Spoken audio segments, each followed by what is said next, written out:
jusqu'à la proclamation provisoire des résultats. J'ai cité Doudou Ndir, président de la Sénat, toujours dans ce volet élections. À la veille des élections législatives, le président Olusegun Obasanjo, président des observateurs de l'Union africaine, a adressé un message d'encouragement et de félicitations au peuple sénégalais. Dans son message, il souhaite que ce scrutin se passe comme lors des présidentielles, c'est-à-dire dans la démocratie et la paix. Kaltongay.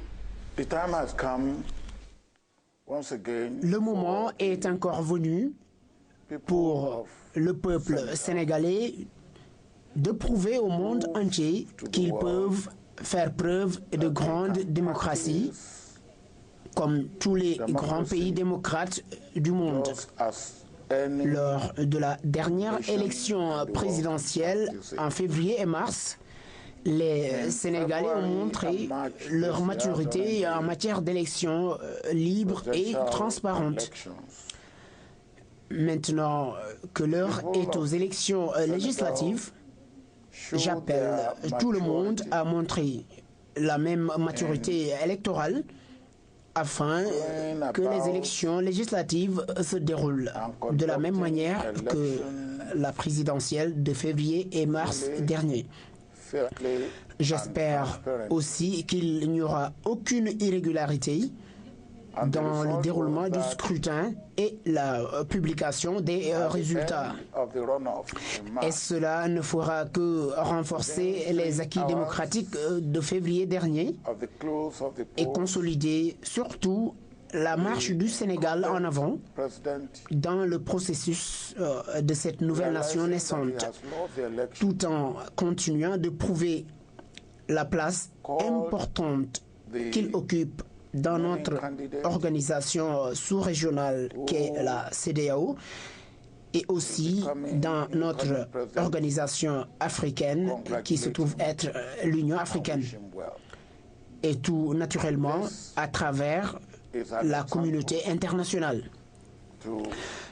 Je vous souhaite des élections très réussies donc et à la fin que ça soit encore mieux pour ce pays qu'est le Sénégal. La plateforme de la société civile pour les élections législatives a rencontré la presse pour annoncer sa déclaration à la supervision des élections du 1er juillet. Le président, qui a rappelé les principales activités de l'Observatoire, a fait état du dispositif mis en place, propos recueillis par Amadou Aramkiam. Cette rencontre a été destinée essentiellement à mettre la presse au courant de l'observation que nous allons faire à l'occasion de ces élections législatives. Nous allons les observer comme nous l'avions fait pour l'élection présidentielle. Vous vous souvenez qu'à l'élection présidentielle, nous avions réussi à déployer 4500 observateurs pour veiller à la régularité du scrutin, veiller à ce que le scrutin se déroule correctement.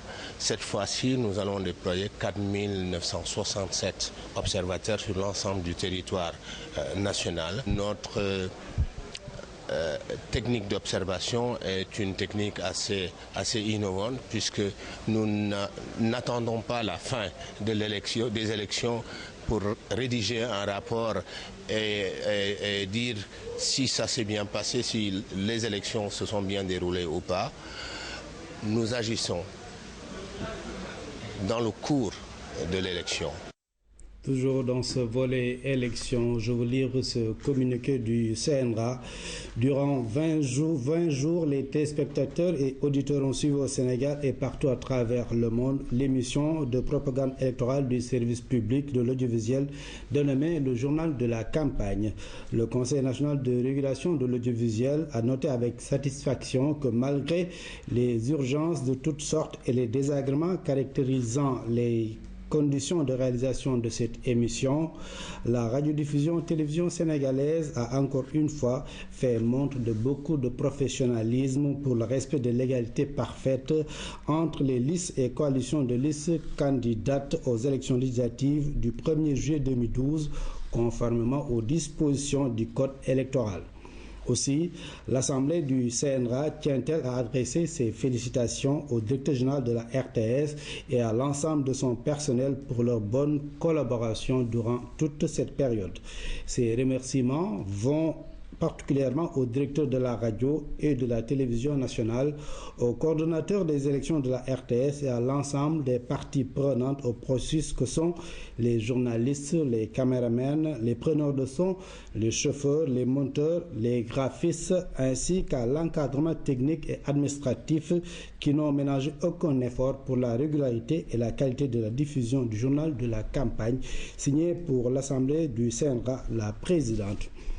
Je vous le disais tout de suite, campagne législative 2012, la RDS reçoit les félicitations du CNRA. La radiodiffusion télévision sénégalaise a fait une bonne couverture de cette campagne, mais selon son directeur général, l'opération est lourde pour Babacar Diagne. À l'avenir, il faudra penser au format de couverture des listes en liste. Voici Babacar Diagne, il est au micro de Thiam Amedouci. C'était un travail remarquable.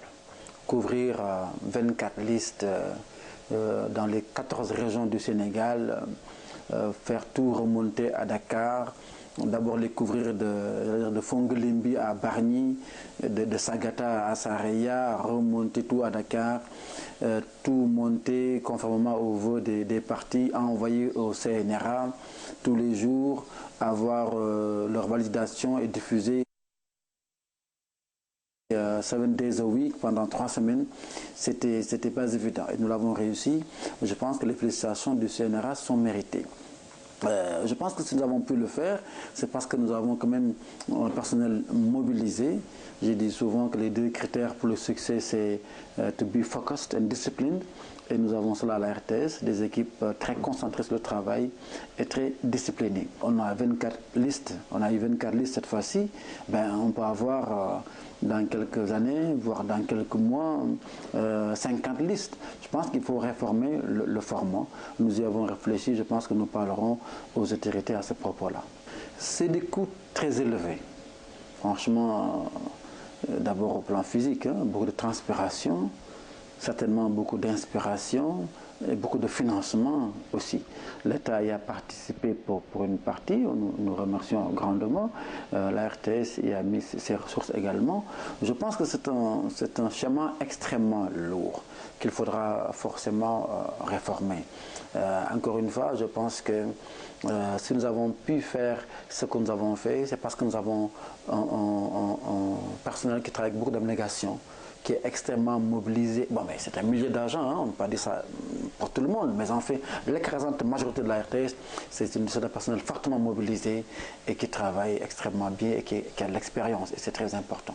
Peut-être remercier le CNRA qui a reconnu le travail que nous avons fait, féliciter l'ensemble des équipes qui étaient sur le terrain, les équipes d'encadrement, l'équipe de coordination avec Cher. C'était pas évident et nous l'avons réussi. Je pense que les félicitations du CNRA sont méritées. Félicitations donc à la RTS pour cette opération réussie. Demain donc, les Sénégalais auront à choisir un bulletin sur 24, un nombre sans précédent dans l'histoire politique nationale, dans le lot de nombreuses coalitions avec des acronymes singuliers pour l'essentiel. Les appellations données à ces coalitions renvoient à l'unité, l'espoir et bien sûr au peuple. Une autre singularité de cette appellation, bien sûr, de ces dénominations, c'est qu'elles sont toutes en Wolof pour un pays plurilingue, une assemblée dont la langue de travail est le français. Au nom du peuple, c'est une chronique signée Oumar Diaw. Dans ce pays, on est doué pour fabriquer de jolis acronymes qui sonnent délicieusement à l'oreille, tout en étant intrinsèquement creux. On en avait connu d'abondants et de tout mignons à l'époque de Diouf, et surtout au printemps des mouvements de soutien à la réélection ratée de Wade du genre Naraou. La suite est connue. On remet ça avec toutes ces coalitions qui n'ont Dieu que pour les beaux yeux d'un peuple courtisé, détourné ou amusé face à des promesses vaseuses, le plus clair obscur parce que fantasque, fantaisiste, irréaliste et pleine de démagogie. Le lexique utilisé par ces 24 listes comporte d'innombrables similitudes sémantiques. Commençons par Bok qui signifie en Wolof avoir en commun.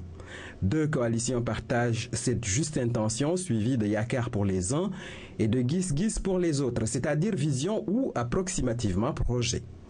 Ces mots Bok et Benno, qui peuvent se traduire par unité ou entente, se déclinent ailleurs en And, cheminer ensemble. And Tahawal Askanui, par exemple, littéralement, ensemble debout pour le peuple. Cette volonté d'être unis, comme pour conjurer les démons de la division, transparaît dans Dego Soukhali Transport à Commerce, Synergie pour le progrès et la démocratie, dans l'Alliance démocratique Pencho et même dans la coalition des alliés du peuple pour relever les défis du XXIe siècle, vaste programme s'il en est. La convergence patriotique pour la justice et l'équité se prolonge par Nailer. Que les choses soient claires. L'Id al-Nahel, serait-on tenté de dire, c'est rassurant, une autre liste. C'est rassurant donc pour Wa Sénégal qui n'est rien d'autre que Wallu Askanu Sénégal au secours du peuple sénégalais. On aura besoin de Kori pour lire l'avenir comme cette prêtresse des arènes de la lutte et de la politique. Voici donc Petao, parti Tahaou Askanui. Et si avec le mouvement patriotique du Sénégal, Faras, on arrivait à nettoyer vite fait nos tares dans la manière de faire la politique et de gouverner d'un revers de main. Nous pourrions alors accéder au salam, la paix prônée par la coalition du même nom et souhaitée par tous.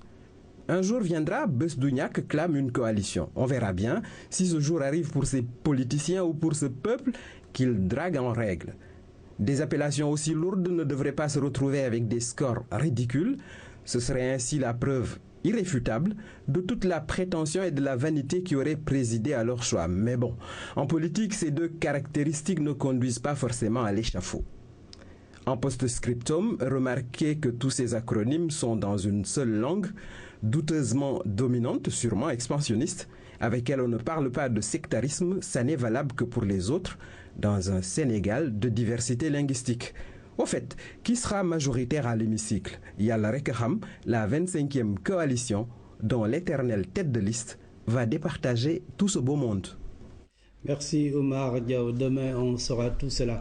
Ils sont 150 députés à fouler le sol de l'hémicycle de la place Soweto. Si pour certains, ce ne sera pas une nouveauté, d'autres expérimenteront la vie de parlementaires. Qui sont nos futurs députés? Élément de réponse avec Nafissatou Diouf. Mais qui sont ces Sénégalais qui sollicitent le suffrage des populations pour la prochaine législature? Derrière l'anonymat des listes se découvrent des noms, des visages, mais surtout des discours proposés par les partis politiques, coalitions et mouvements engagés dans le scrutin de ce 1er juillet 2012. Comme inscrit dans la Constitution, les députés de cette 12e législature seront élus au suffrage universel direct. La comparaison s'arrête là. Autre époque, autre démarche peut-on décrypter dans les adresses quotidiennes de nos futurs mandants. À l'analyse du discours se dessinent les contours d'une Assemblée nationale hétéroclite. Et pour reprendre la prophétie d'un candidat à la députation, rien ne sera plus comme avant, puisque le niveau de conscience sera à un degré jamais atteint, précise-t-il. Un nouveau type de député pour un nouveau type de Sénégalais? La question se pose eu égard aux thèmes et services que proposent nos futurs parlementaires. Le premier de ces thèmes peut s'identifier à la rupture. Rupture, le mot revient comme un leitmotiv dans presque toutes les allocutions.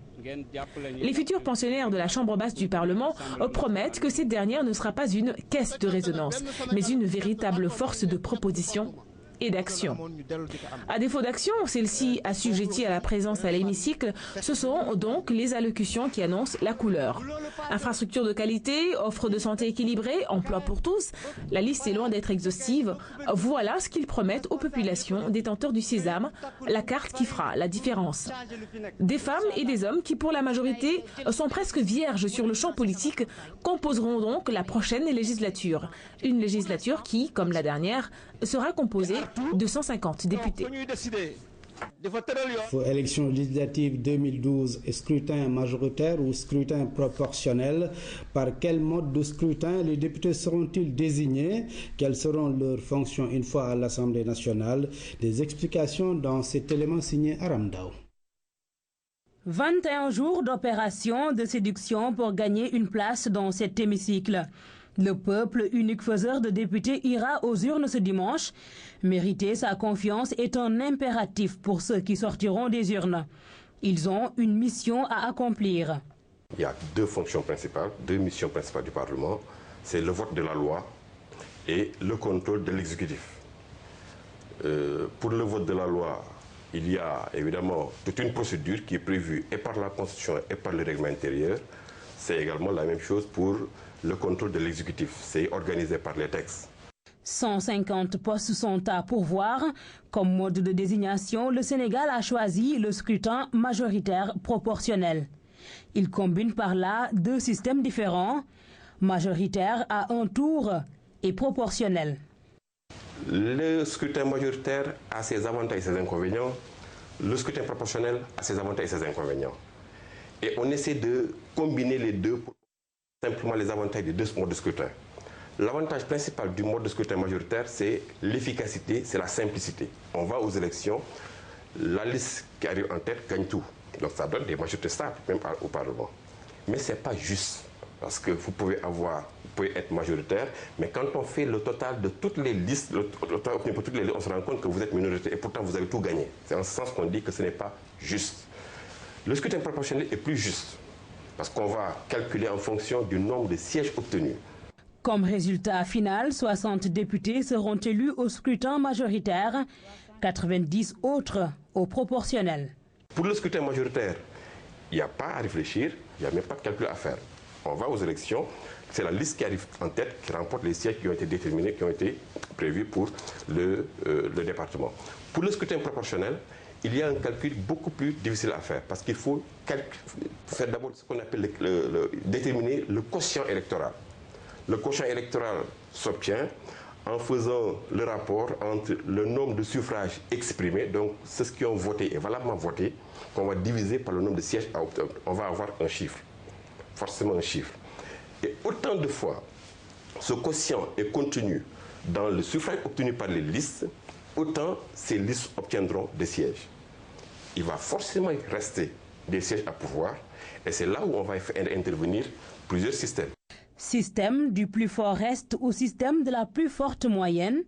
Pour ces législatives, c'est plutôt le plus fort reste qui est utilisé, ce qui favorise les petits partis.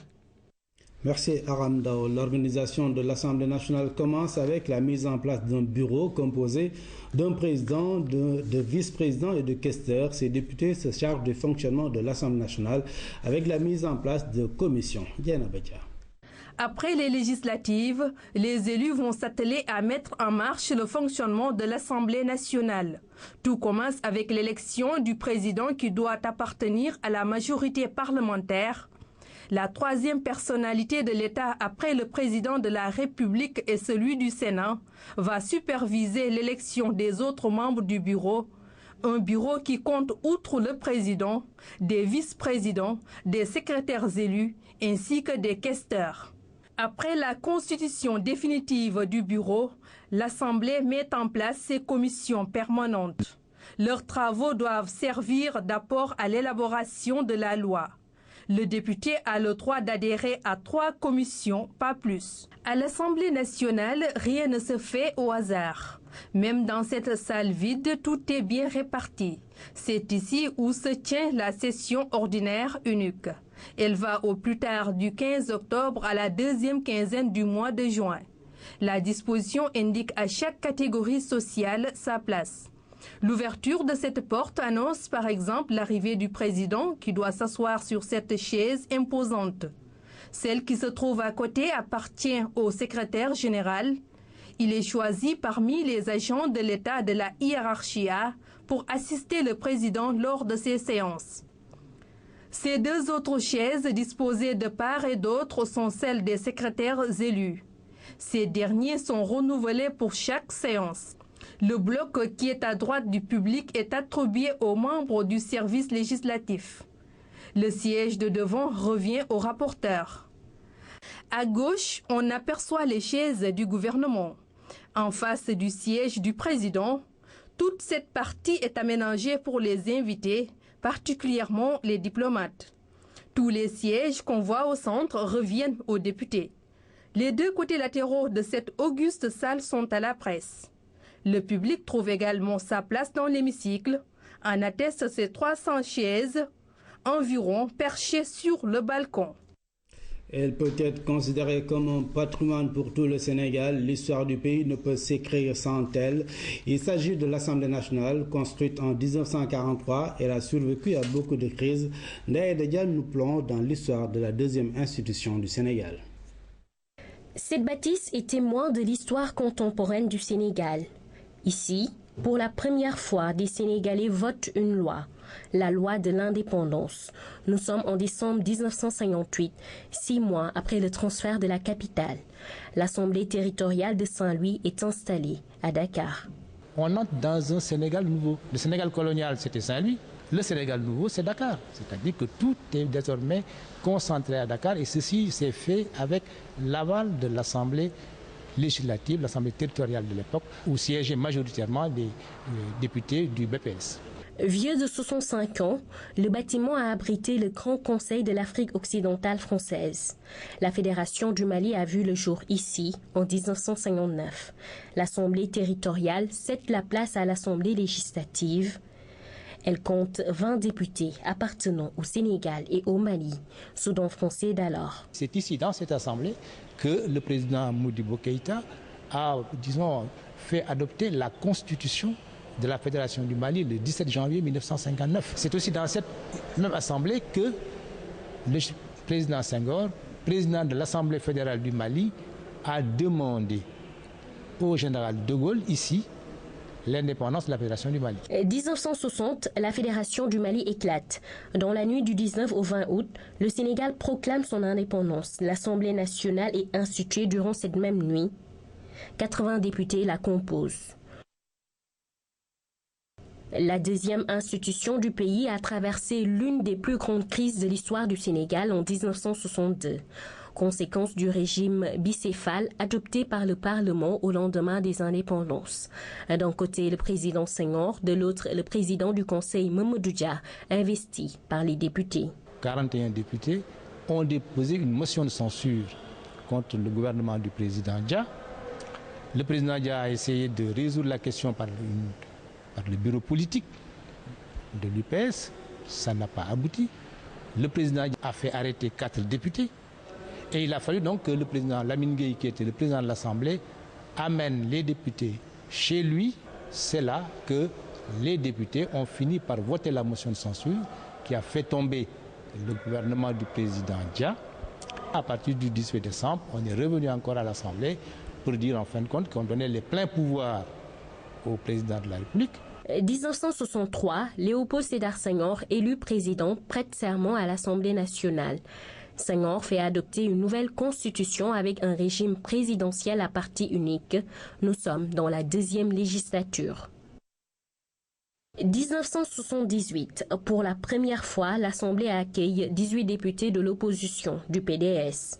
L'effectif passe de 80 à 100 députés et de 120 députés en 1983 à 140 en 1998. Depuis 2007, le nombre de députés est de 150.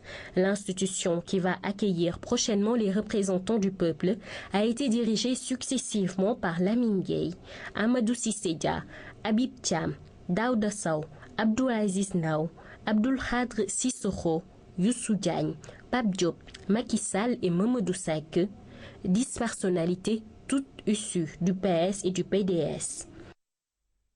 L'Assemblée nationale a au finish survécu à pas mal de crises, de l'éclatement de la Fédération du Mali aux événements du 23 juin, en passant par la crise de 1963 et la grève des policiers. Aujourd'hui, l'histoire du Sénégal ne peut s'écrire sans elle. Merci Ndeye Dedia pour cette histoire retracée de l'Assemblée nationale du Sénégal. Sénégal, une démocratie ancienne en mal de réforme. C'est une étude que vient de publier la Fondation Osiwa Afrimapt. Le professeur Ismaël Madior Fall, l'auteur de l'étude, y analyse l'état de la démocratie au Sénégal.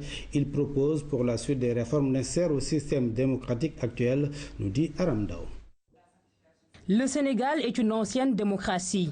Beaucoup nous le concèdent et l'étude le confirme. Ce que l'on sait moins par ailleurs, c'est que cette vitrine de la démocratie africaine est en mal de réforme. Pour l'auteur, il s'agit de réformes pour la modernisation et la consolidation de l'expérience démocratique sénégalaise. Souvent, on réforme pour répondre à des crises. on réforme dans l'urgence.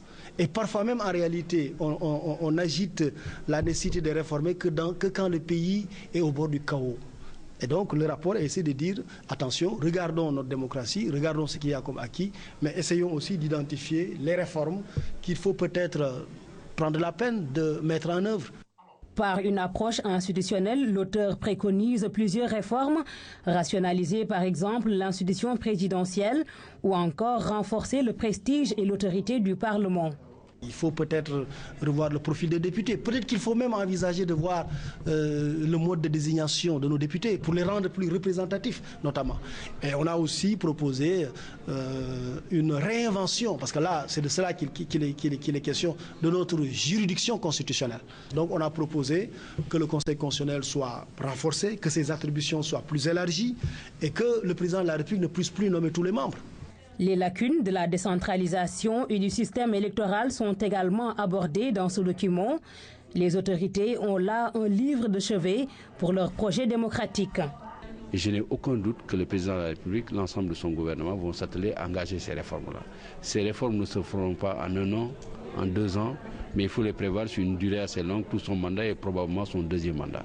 Voilà ce que je dis, parce qu'une démocratie vieille de 50 ans comme la nôtre, qui n'a pas subi encore les réformes qu'il fallait, pour les engager et les finir, il faut du temps. Il y a évidemment des questions urgentes à régler, il faut le faire. L'étude a été commanditée par la Fondation Osiwa et son projet Afrimap. Ils ont toujours porté le plaidoyer pour l'application par les États africains des exigences en matière de bonne gouvernance. Cette dernière publication est pour eux une contribution à l'identification des réformes. Les chefs d'État et de gouvernement des pays membres de la CEDEAO se sont réunis hier à Yamoussoukro en Côte d'Ivoire. La 41e session ordinaire a été consacrée à la crise en Guinée-Bissau et au Mali. Pour ce dernier, la CEDEAO a pris la décision d'envoyer une force pour faire libérer le nord du Mali. Pour la Guinée-Bissau, il est prévu la poursuite de la feuille de route pour la mise en place du retour définitif des militaires dans les casernes et l'organisation des élections présidentielles. Envoyés spéciaux à Yamoussoukro, Youssou Sagna, Khadi Touré et Khadi Kane.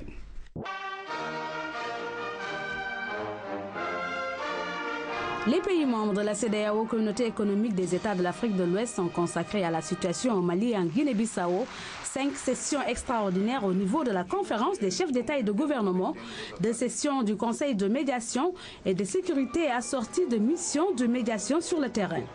Il faut également noter 2 réunions internationales de soutien aux efforts de la CEDEAO. À Yamoussoukro encore, la 41e session ordinaire de la conférence des chefs d'État et de gouvernement s'est penchée sur la crise au Mali et en Guinée-Bissau. Ces 4 derniers mois, nous sommes restés mobilisés pour rétablir la paix et l'ordre constitutionnel dans 2 pays frères, le Mali et la Guinée-Bissau. Grâce à votre soutien et à celui de la communauté internationale, notre communauté a pris des décisions concrètes et courageuses en vue d'un règlement approprié de ces 2 crises. Comme c'est toujours au cours d'une session ordinaire que le président de la commission de la CEDEAO est installé, à Yamoussoukro, Kadri Désiré Ouédraogo a été investi à la tête de la commission de la CEDEAO devant les chefs d'État et de gouvernement. Kadri Désiré Ouédraogo a évoqué les problèmes auxquels la communauté est confrontée. En plus des crises politiques, notre région est confrontée aux dangers que représentent le terrorisme et la piraterie maritime dans le golfe de Guinée. Ces 2 problématiques nécessitent une gestion coordonnée et c'est ce que la CEDEAO a toujours entrepris de faire en prenant l'attache des autres régions et de tous les partenaires susceptibles d'apporter leur soutien. Le trafic de drogue et la circulation des armes illégales continuent de représenter d'autres dangers réels dans notre région et nécessitent que les mesures rigoureuses pour les combattre soient maintenues et renforcées. Force est de reconnaître que la CEDEAO a aussi fait des efforts dans le maintien de la paix et de la sécurité dans ses pays membres. Et notre pays, le Sénégal, a été cité en exemple pour l'organisation parfaite et transparente des élections présidentielles. La prévention des tensions électorales constitue une autre priorité, même si d'importants progrès ont été accomplis récemment, comme l'atteste la tenue d'élections présidentielles pacifiques, transparentes et crédibles au Sénégal. La situation qui continue de prévaloir dans un certain nombre de pays de la sous-région requiert néanmoins des efforts accrus afin que l'ensemble des conditions nécessaires à l'organisation d'élections crédibles et pacifiques puissent être respectées en conformité avec les instruments régionaux et internationaux existants, ainsi qu'avec les recommandations de la déclaration de Praia de mai 2011 sur les élections et la stabilité en Afrique de l'Ouest.